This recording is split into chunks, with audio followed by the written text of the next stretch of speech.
when we finally got the game into the hands of players, it was such a joyful experience and such a scary experience.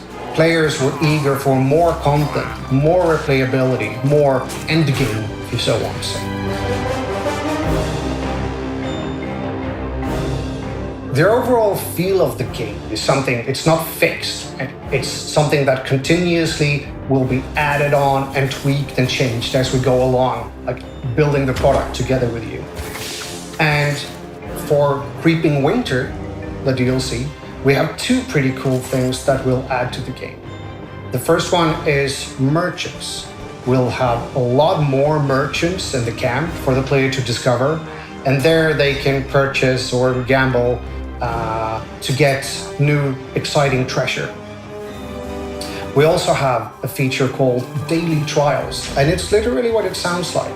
It's a daily challenge to the player to try to complete the level with totally new game mechanics every day. We're adding the Daily Trials as a free part of the update, and when you play Daily Trials, those are always a little bit more challenging than regular base missions, and they also give slightly higher rewards. So now in the Creeping Winter DLC, if you play Apocalypse 7 and you play a daily trial on top of that, then you get higher power gear than you've seen before, and that again increases your effective maximum character level.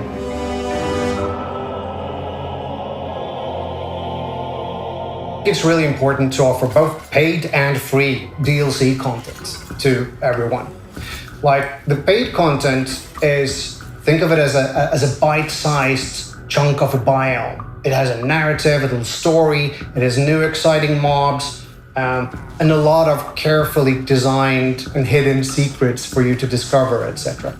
We also want to have, for the base game, for everyone, lots of continuous free updates that just makes the game better and better over time. So we will have things like an endgame content and endgame features, where players who want more of a challenge and want to tickle the treasure collection fancy a bit more, they will have lots of stuff to look forward to. Also, how can we experience the content and the levels in a different way? That's something we want everyone to be able to join in.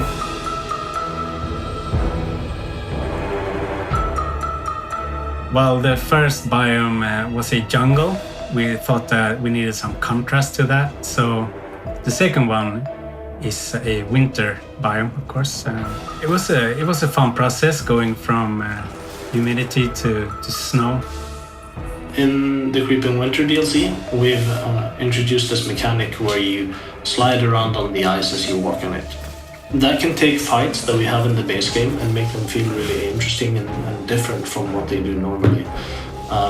So fighting a creeper is one thing, but fighting lots and lots of creepers while sliding around on the ice is something completely different. And then you add the risk of sliding into the water and getting frozen solid in an ice block, and it just becomes this very interesting gameplay that I think is a lot of fun to play.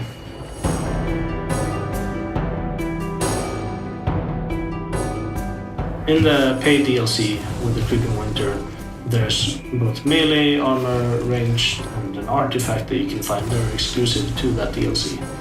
The artifact, which is an ice wand, I think is especially interesting because it ties into a new mob that we have in the DLC called the Iceology, which attacks by summoning a giant floating block of ice above the player, and then it kind of slams down on them, dealing damage, pushing things back and stunning them. We wanted a mob that was dangerous to the player, kind of regardless of position. Not specifically if it was in front of you and had a line to you, but could attack you from a distance with a powerful attack, even if you were protected, if you were behind a wall, and to make that gameplay feel compelling and interesting. And another new mob for Creeping Winter DLC is the Icy Creeper. The Icy Creeper started out blue.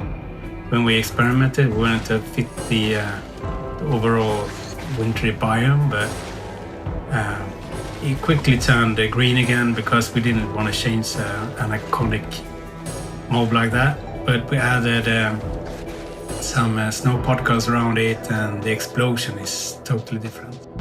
So why didn't we ship with all of this stuff? Well, obviously, it wasn't done. At any given point in time, you need to decide, now is the time where we want to release the game. And then we can start actually adding to it and building it together with the community. And stay tuned. There will be more updates coming in the future.